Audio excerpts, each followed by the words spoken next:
तो देखेंगे SSC CGL tier 1 में जो 2022 का टीयर 1 हुआ था उसमें 1 दिसंबर का शिफ्ट 3 देखेंगे। ठीक है, तो जो हमारा देखिए पहला क्वेश्चन है कि स्कूल बी और डी में जीव विज्ञान को चुनने वाले छात्राओं की संख्या का अनुपात ज्ञात कीजिए। ठीक है, तो बी और डी की बात कर रहा है। तो बी में देखो रहा नामांकित विद्यार्थियों का प्रतिशत जिन्होंने जीव विज्ञान को चुना है। ठीक है, तो बी में है 400 का 36% लोगों ने क्या है जीव विज्ञान को चुना है। ठीक है, तो 400 का 36% निकालते हैं तो देखो 2 जीरो पैसे पहले उड़ जाएंगे तो 36 गुणे 4 यानी 144। ठीक है, अब यहाँ पर भी देखो इसमें भी क्या है, इसमें क्या है छात्र और छात्राओं का अनुपात है। तो आपको पूछा गया है छात्राओं को बोला गया है तो आपको 7 वाले वैल्यू दे, तो 7 5 12 वाली वैल्यू जो दी है वो 144 दी है। तो एक वाली वैल्यू हो जाएगी 12 और 7 वाली वैल्यू हो जाएगी 84। मतलब 84 जो छात्राएं हैं बी में उन्होंने ठीक है जीव विज्ञान चुना है। अब बात करते हैं डी में, तो 800 का 18%, तो 800 का 18% क्या होगा 18 8 126 18 8 144। ठीक है, और 9 3 12, तो 12 बराबर 144, 1 बराबर 12। तो यहाँ पर जो बालिकाएं हैं वो 9 हैं। डी में बालिकाएं कितनी है 9, 12 गुनी है 108।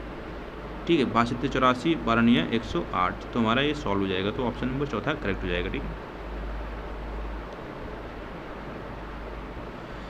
चलिए क्वेश्चन नंबर सेकंड की बात करते हैं। कह रहा है निम्न आकृति में से x प्लस वाई जेड ज्ञात करो। देखो ये अगर triangle A B D C की बात करते हैं तो ये वाई कोण होगा और ये जो हो गए इंटीरियर एंगल का सम वाई कोण के योग के बराबर होता है। तो x plus y plus z हो जाएगा वो आपका 120 के बराबर हो जाएगा। ठीक है, ऑप्शन नंबर सी करेक्ट हो जाएगा।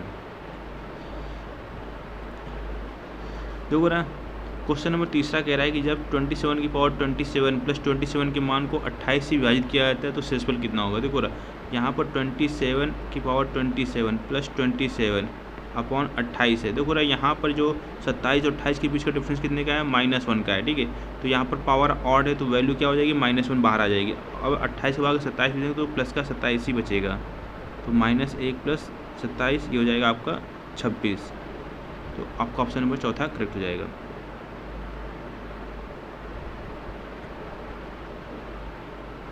क्वेश्चन नंबर चौथा देखते हैं जरा। क्वेश्चन नंबर चौथा कह रहा है tan to 40 का मान क्या है। तो tan to 40 को हम लोग लिख सकते हैं 180 प्लस 60। तो आपको पता है tan 180 प्लस थर्ड क्वाड्रेंट पे पॉजिटिव होता है तो इसकी वैल्यू जाएगी tan 60। तो tan 60 की वैल्यू क्या होती है आपकी √3 होती है। काफ़ी इजी पेपर था। अगला क्वेश्चन नंबर 5वां है। तो ये आपको वैल्यू फाइंड करनी है। तो tan 60 की जो वैल्यू होती है अभी पता है आपको √3 होती है अपॉन 1 प्लस tan स्क्वायर 60। तो tan 60 वैल्यू होती है √3, तो √3 का स्क्वायर, तो 2 इंटू √3 प्लस √3 का स्क्वायर 3, 2 इंटू √3 अपॉन 3 प्लस 1 4, 2 इन 2 2 2 जा 4। तो √3/2 किसकी वैल्यू होती है sin 60 की वैल्यू होती है।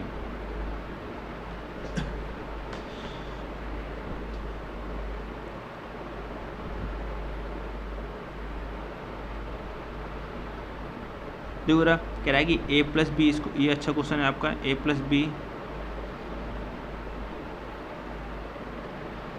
प्लस बी है 11 है और ए बी 35 है। तो a की पावर 4 प्लस बी की पावर 4 का मान क्या होगा। देखो रहा अब यहाँ पर हम लोग शॉर्टकट अप्लाई कर सकते थे जैसे 7 गुणे 5 गुणे 1। तो यहाँ पर ऐसा कुछ नहीं मिल रहा है कि 11 आ जाए। ठीक है, 7 प्लस 5 करोगे तो 12 आएगा। ठीक है, 7 माइनस 5 करोगे तो 4 आएगा। तो ऐसा कुछ फैक्टर नहीं मिल रहा है तो इसको हम लोग सॉल्व करना पड़ेगा। तो देखना ये चीज़ याद रखिएगा, सॉल्व कैसे इसको करेंगे हम लोग। देखिए हमें a की पावर 4 तक पहुँचना है, याद रखिएगा। इसका हम लोग स्क्वायर कर देंगे तो 11 का स्क्वायर कितना हो जाएगा 121 माइनस 2ab होता है तो 35 दूनी 70। ठीक है, तो ये बचेगा अपना 70 5 1 51। ठीक है, तो ये हो जाएगा अपना a square plus b square आएगा। अब हमें a की पावर 4 प्लस b की पावर 4 पे पहुंचना है तो इसका स्क्वायर कर देंगे 51 का square minus 2 into a b square. ठीक है, तो 35 का स्क्वायर, तो 51 का स्क्वायर देखो अपना हो जाएगा 2601 माइनस 2 गुणे 35 का स्क्वायर 12 25। तो 2601 माइनस 2 पंचे 10, 2 3 4 1 5 बाद में 24 2450। इसको सॉल्व करोगे आप तो ये देखो 151 हमारा आंसर हो जाएगा। तो ऑप्शन नंबर तीसरा करेक्ट हो जाएगा।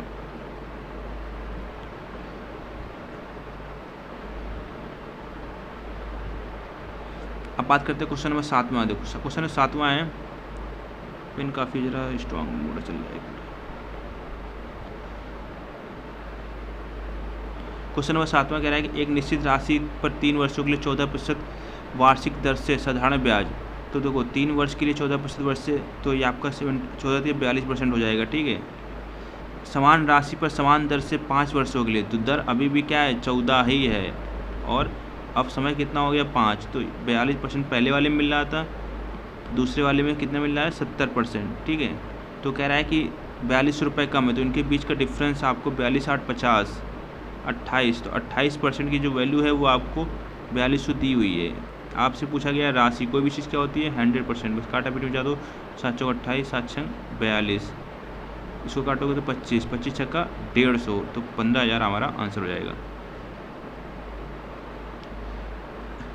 तो अगला क्वेश्चन नंबर 8 है अपना।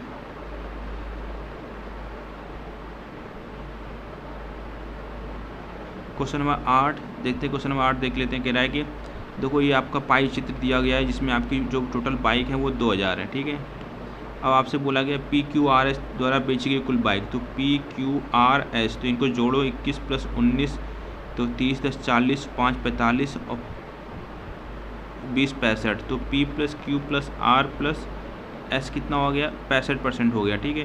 तो इसका मतलब जाहिर सी बात है कोई भी चीज़ कितनी होती है 100% होती है, तो T + U + W कितना हो जाएगा 35%, ठीक है। तो कह रहा है कि बेची गई बाइक की औसत संख्याओं के बीच अंतर क्या है, तो इनका औसत लेना है, तो इसमें 1 2 3 4 से भाग देना पड़ेगा, इसमें भी 1 2 3 4 से, तो इनके बीच का डिफरेंस ले लेंगे, कितना हो जाएगा 30, तो 30/4%, ठीक है। हमारे पास टोटल लोग कितने हैं 2000 बाइक है, टोटल 2000 बाइक, 2000 का हम लोग 30/4% निकालेंगे, परसेंट हटाएंगे तो बटे में 200 आ जाएगा, तो 2 जीरो कट गया। अब इसको काटोगे तो 4 पंचे 20, तो 5 × 30 कितना हो जाएगा 150।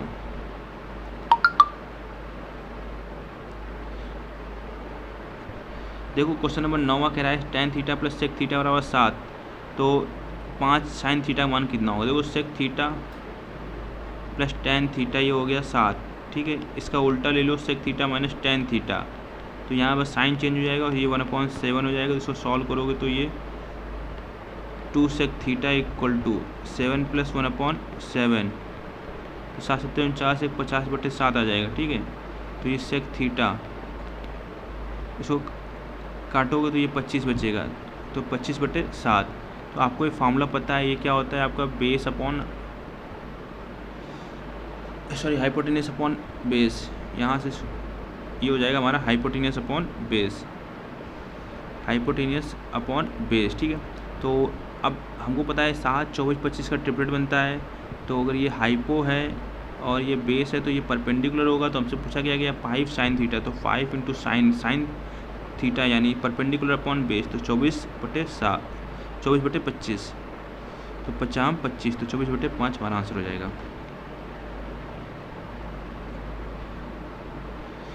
देखो क्वेश्चन नंबर 10वां कह रहा है कि दो संख्याएं 6:5 के अनुपात में है, यदि उनका महत्तम समापवर्तक 3 है तो दोनों संख्याओं का लघुत्तम समापवर्तक क्या होगा। देखो ये जो अनुपात है 6 × 5 30 × 3 90, बस यही हमारा आंसर हो जाएगा, ठीक। यही हमारा क्या होगा एलसीएम होगा।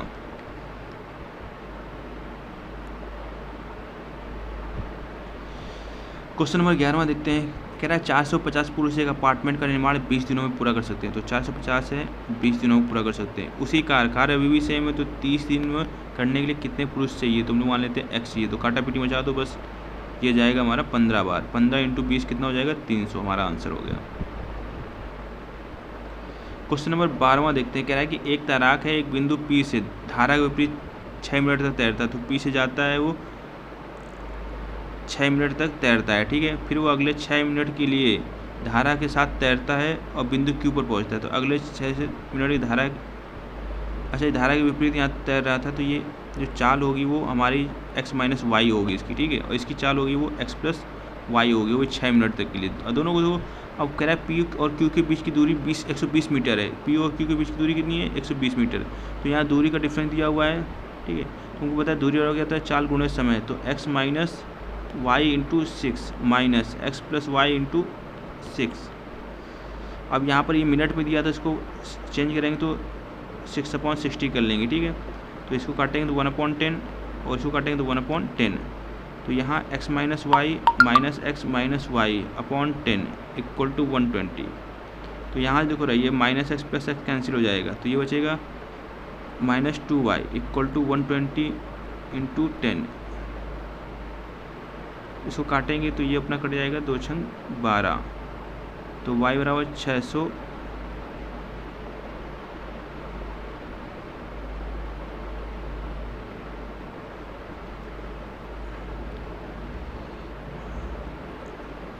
अच्छा ये मीटर में था यार, इसको तो एक्चुअली ये मीटर में था, तो इसको आप किलोमीटर में कन्वर्ट कर सकते हो आप, ठीक है। तो 1000 से आपको डिवाइड करना पड़ता है। चलो ये 1000 से, तो यहाँ से भी 1000 से डिवाइड करोगे तो ये 2 जीरो से 2 जीरो कट जाएगा, तो 0.6 आ जाएगा, हमारा 0.6 हमारा आंसर हो जाएगा, ठीक है। यहाँ पर आप 1000 से कर लीजिएगा। कह रहा है कि एक वस्तु पर 15% और 12% दो क्रमागत छूट किस एकल छूट के बराबर हैं। देखो 15% की छूट दी गई है और 12% छूट दी गई है, ठीक है। तो 15 + 12 ये हो गया 27 माइनस 15 × 12 बटे 100 कर लो, ठीक है। तो 12 × 5 = 60, 12 × 18, 2 अंकों में लगा दो दशमलव, तो 27 में से -1.8 जाएगा, तो आपका 25.2 बचेगा, ठीक है। क्वेश्चन नंबर 14 देख लीजिए। कह रहा है कि आकृति में AB बराबर AD है, तो AB बराबर AD है, ठीक है, और AC बराबर AE है। BC बराबर कितना है 11 सेंटीमीटर है, तो ED की लंबाई ज्ञात कीजिए। देखो रहा ये एंगल सेम है, ये एंगल सेम है, तो साइड एंगल साइड से ट्रायंगल ADE कॉन्ग्रेंट हो जाएगा ट्रायंगल ABC के। तो कॉन्ग्रेंट में क्या होता है, साइड जो करस्पॉन्डिंग साइड्स होती है वो इक्वल होती है, तो BC इक्वल टू क्या हो जाएगा ED, ये हो जाएगा हमारा 11 सेंटीमीटर।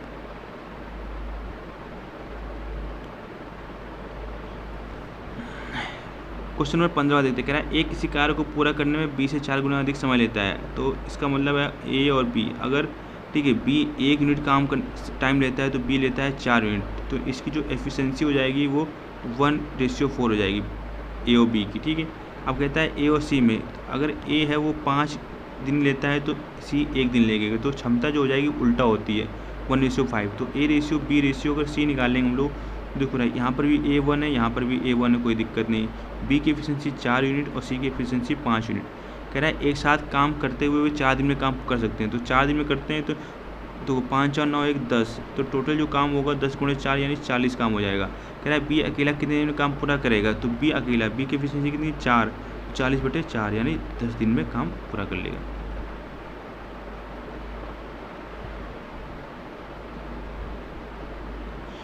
कह रहा है क्वेश्चन नंबर 16, त्रिभुज ABC में कोण BAC का समद्विभाजक रेखा BC को D पर काटता है। तो त्रिभुज ABC है, BC, ठीक है, तो कोण BAC का समद्विभाजक, तो ये समद्विभाजक है, ठीक है, D पर काटता है। तो BD बराबर 6 है और BC बराबर 14 है, तो देखो ये चीज़ 8 हो जाएगी, दोनों मिलाकर 14 होगी, ठीक है। तो कह रहा है AB और AC का मान क्या होगा, तो वो AB और AC का अनुपात क्या होगा, तो AB और AC का अनुपात वही होगा जो BD और DC का होगा, 2 3 6 2 4 8 3:4।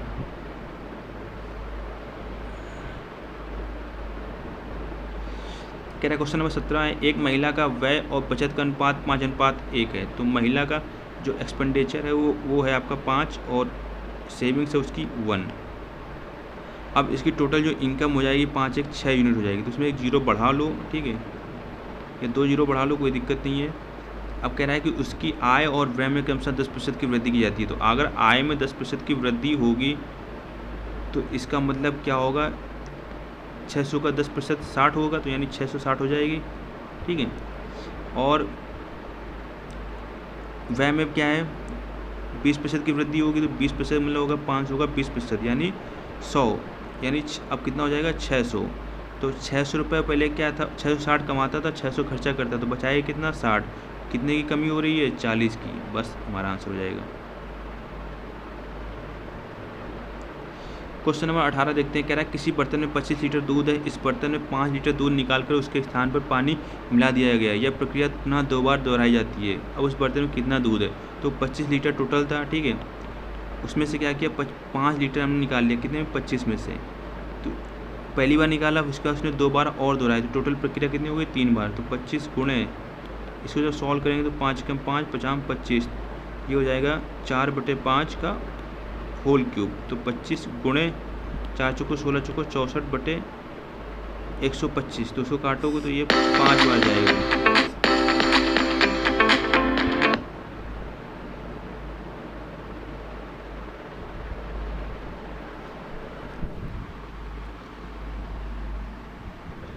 सॉरी, इसमें गलत थोड़ा सा 5 बार जाएगा, तो 64/5 करेंगे, तो इसको जब सॉल्व करेंगे हम लोग तो 12.8 आ जाएगा। ठीक है, क्वेश्चन नंबर 19वां देखिए क्या कह रहा है। एक मिनट इसको कपिल एक मोबाइल सचिन को 15% लाभ लेकर बेचता है। तो कपिल है, ठीक है, सचिन को 15% लाभ पे लेकर बेचता है। कपिल अगर 100 रुपये खरीदेगा तो सचिन को 115 में बेचेगा। ठीक है, सचिन उसे पुनः रोहित को 12% लाभ पे बेचता है। ठीक है, तो उससे रोहित को बेचा वही 12% के लाभ पे। ठीक है, तो 115 का हम लोग 12% निकाल लेंगे, तो 12 पंचे 60, 12 गुणे 111 132 6 138 13.8, तो 115 इसमें हम लोग जोड़ देंगे। ठीक है, तो 0.80538 11 1 12 128.80 में। ठीक है, अब रोहित है वो 322 का भुगतान करता है। ठीक है, अब रोहित है वो 312 रुपये का क्या करता है, वो भुगतान करता है भाई। ठीक है, तो 128.80 वाली वैल्यू 322 है। तो कपिल के लिए उस मोबाइल का क्रय मूल्य ज्ञात कीजिए। तो कपिल वाली वैल्यू 100 है, बस सॉल्व करेंगे इसको, 1 0 से 1 0, ठीक है, 1 0 यहाँ पर एक्स्ट्रा और बढ़ जाएगा। अब इसको काटोगे तो 4 बार काटो, 84, 2 बार काटो, 2 छंग 12 16 161। ठीक है, इसको काटोगे तो 2 पंचे 10, 2 छंग 12 2 चौको 8 2 चौको 8। ठीक है, इसको काटो, 2 3 6 2 दूनी 4 2 दूनी 4, तो ये 2 भी कट जाएगा। ठीक है,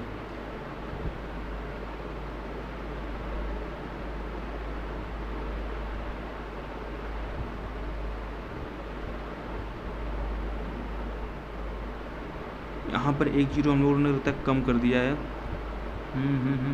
100 था इंटू पॉइंट, अच्छा यहाँ 2 0 बढ़ेगा तो 1 0 जाएगा, तो 3 0, तो यहाँ पर 50 आएगा। तो इसको काटोगे तो 25 पंचे 100। एक मिनट यार, कुछ कैलकुलेशन मिस्टेक हो रही है यहाँ से, एक मिनट देख लेते हैं, फिर से दोबारा कैलकुलेट कर लेते हैं। एक मिनट कैलकुलेट इसको करना है थोड़ा सा, यहाँ एक मिनट थोड़ा सा कैलकुलेशन एरर हो रही है, एक मिनट।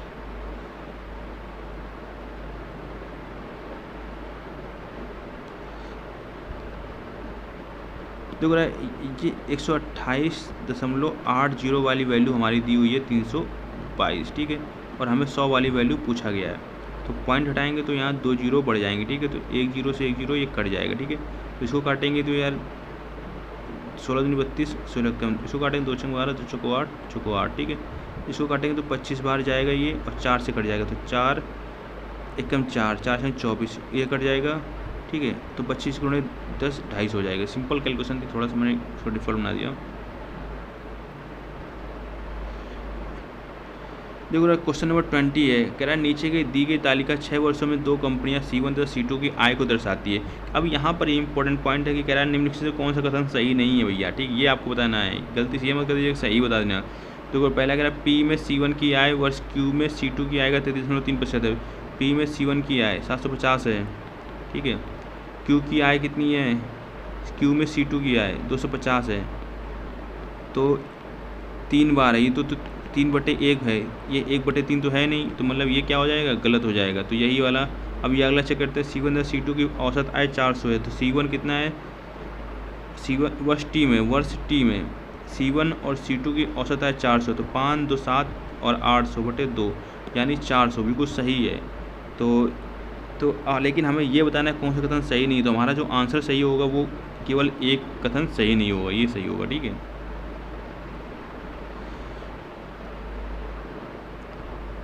देखो अगला क्वेश्चन नंबर 21 कह रहा है कि x + y = 36, तो x - 27 का whole cube plus y - n का होल क्यूब का मान ज्ञात कीजिए। तो यहाँ पर देखो ये x + y है 36 है, तो x की वैल्यू हम लोग 27 ले सकते हैं और y की वैल्यू 9 ले सकते हैं। ठीक है, तो अगर यहाँ पर हम लोग एक्स की वैल्यू 27 रख दें -27, तो ये 0 प्लस यहाँ पर 9 रख दें, 9 - 9 0, ठीक है। तो हमारा आंसर 0 हो जाएगा। क्वेश्चन नंबर 22 कह रहा है दिया गया बार ग्राफ 2003 के द्वारा विभिन्न व्यय शीर्षों के तहत एक कंपनी के व्यय का प्रतिशत विवरण दर्शाता है। तो कह रहा है ऋण पर ब्याज की राशि 3.15 करोड़ है। तो ऋण पर है ब्याज की राशि 3.15 करोड़, यानी 17.5 की जो वैल्यू है वो 3.15 करोड़ है, ठीक है। तो अब आपसे पूछा गया कि वेतन ये वाली 20, ठीक है, करो ये, ठीक है, और बुनियादी ढांचे पर व्यय की कुल राशि ज्ञात करो। तो ये 20 और ये 10 30 और 20 50, तो इंटू 50। तो एक पॉइंट यहाँ पर देखो नीचे 2 जीरो देगा और ये 1 जीरो देगा, ठीक है। तो 2 जीरो से 2 जीरो कैंसिल आउट, बस काटा पीटी में जा दो, 5 3 15 50 25, ठीक है।